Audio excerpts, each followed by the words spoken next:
concilios de Lima, que son los que diseñaron el modelo de sacerdote americano. Ahí está, quería leerles una partecita de lo que dice un obispo con respecto a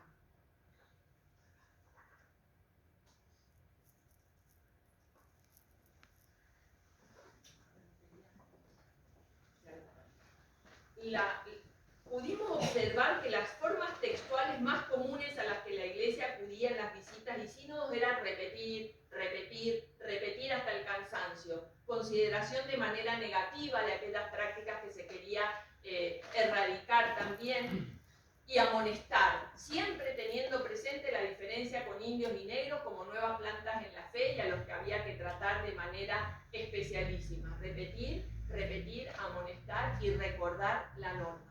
Pero también queríamos mirar, bueno, la posibilidad, ¿se puede observar algún tipo de respuesta o de resultado de esto, de la norma, del mediador en la gente? Es decir, los receptores. Los fieles, esto, vivir la religión. ¿Generaba respuesta a esto en la sociedad? ¿Había algún tipo de respuesta? ¿Cómo llevó adelante? ¿Cómo manejó esto la sociedad que yo veía en Mendoza? La posibilidad de observar algún tipo de resultado o respuesta en los fieles, los receptores. Los fieles convivían, y cada grupo convivía con esto de que nació, desde que estaban acá, desde siempre. Y sus respuestas, en mayor o en menor grado, son muy difíciles de cuantificar. Y acá es donde es difícil poner un método cuantitativo, porque en cantidad de sacramentos administrados, cantidad de confirmaciones, ¿cómo vivo cómo sé cuánto vivida estaba la religión? Pero sus respuestas difíciles de cuantificar conformaban, como hemos visto de diversidad de fuentes, un espectro en general homogéneo, al menos en lo que podía ser observado por mí. ¿Y qué podía observar yo de respuesta a todo lo que la visita establece, a lo que los signos establecen? ¿Qué puedo ver? En todo aquello que en este tipo de fuentes, ¿no es cierto?, y en otras, me hable de conductas alineadas con la fe. Por ejemplo, en las manifestaciones externas, en las procesiones, en los novenarios, en cantidad de sacramentos administrados, en la enorme producción de toda una pastoral y confesionarios y sermonarios y una pastoral de la penitencia que se utilizaba en Mendoza, en las celebraciones litúrgicas, en las actas de cabildo que recuerdan a cada rato la celebración, la falta de sacerdotes, la necesidad de contar con sacerdotes, o los beneficios que lograban con tales y tales órdenes religiosas, en la cantidad de iglesias y oratorios privados. Los oratorios eran lugares de contacto con lo sagrado, y si estaban, es porque este mensaje llegaba también. Obviamente que existían todas las debilidades, por eso existía la norma, la visita, la amonestación, la corrección en los curas y en los laicos también, desde los vestidos hasta la forma de celebrar la misa, de la manera de arrodillarse hasta cómo debían ser los bailes. Por supuesto que todo se reglamentaba. Pero ¿en qué quedó? En la iconografía, por ejemplo, también, en la pertenencia o no a determinadas cofradías religiosas. Esas son las respuestas. Por eso, interrogantes y certeza, porque en definitiva el conocimiento exacto del alma humana solo le compete a Dios. Para finalizar, nosotros entre las conclusiones y principales aportes de la tesis, ¿qué nos pareció importante rescatar? Que tomando como eje vertebrador las visitas pastorales de los obispos a la región, fue posible conocer aspectos de la vida religiosa de Mendoza en aquella época. Y esto es importante porque significa aportar al mejor conocimiento del devenir histórico de ciudades periféricas como esta, Mendoza, del interior, que en general ha sido abordado y es abordado en las historias eclesiásticas rioplatenses, porteñas, siempre de manera escueta. Nunca el interior y nunca Cuyo, cada vez que uno compra, uno lee una historia eclesiástica argentina, esta parte, como estuvimos relacionados con Santiago, parecería que fuera otro tema. Y sin embargo, somos parte de la Argentina y siempre se ha tratado de manera superficial en la general. Segundo, entonces, aportar sin más conocimiento. Segundo, que no se pueden entender las visitas como mecanismos sí de control y de acción, sin aludir a su estrecha relación con los sínodos, ni tampoco olvidando el andamiaje institucional que daba sentido a esto. Es decir, hay que recordar siempre agentes, normas y acciones, corona, iglesia, protagonistas, obispos, sacerdotes, todos los protagonistas de esta relación que daba lugar.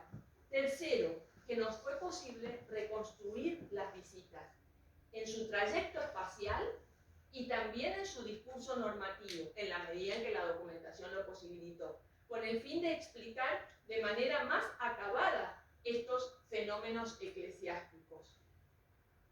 Para finalizar, entendemos que el aporte de este libro entonces está dado, en primer lugar, por la temática elegida. La escasez de investigaciones de esta cuestión justificaban su abordaje y escritura.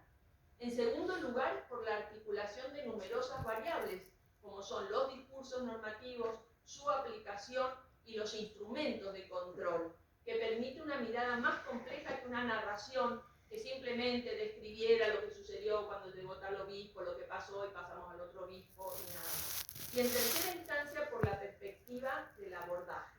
Si bien es un tema de historia eclesiástica, al ponerlo en relación con otras miradas, con otras herramientas metodológicas, adquiere mayor complejidad y amplitud. Una última consideración. La reconstrucción de las visitas en su trayecto, voy a volver a la página, a la inicial, para mostrarles esto. En su trayecto espacial y discurso normativo, en la medida que nos permitió la documentación, nos puso frente a la evidencia de que debemos considerarlas como el testimonio más cercano de la relación pastor-comunidad, pastor-feligresía, fundamental para que los fieles de esta región sintieran por el camino del obispo la presencia de su pastor, acostumbrados a la lejanía y a la autonomía. Y el pastor, entonces, resignificaban costumbres, resignificaban prácticas, y el pastor podía palpar así la diócesis real, no la jurídica, no la ideal de los libros, de las normas, sino la real. Verla también como una práctica episcopal de espacialidad para favorecer la integración y el control también. Y la visita deja ver por último la tensión entre norma y realidad.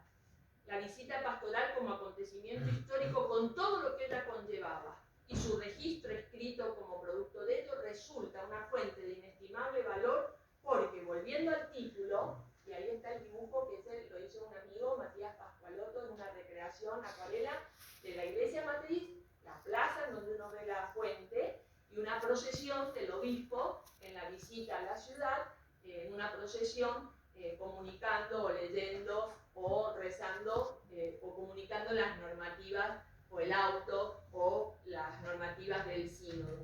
Volviendo al título, ¿por qué creemos que es una fuente de inestimable valor? Porque volviendo al título nos habla de la mirada de una institución, la Iglesia, sobre creencias y prácticas de un conjunto social sobre el que se pretende actuar y en una época y lugar determinado. Y porque en definitiva todos aquellos aspectos que tienen que ver con la historia de la Iglesia y de la forma que esta institución adquirió en el pasado colonial siguen interesando, nos siguen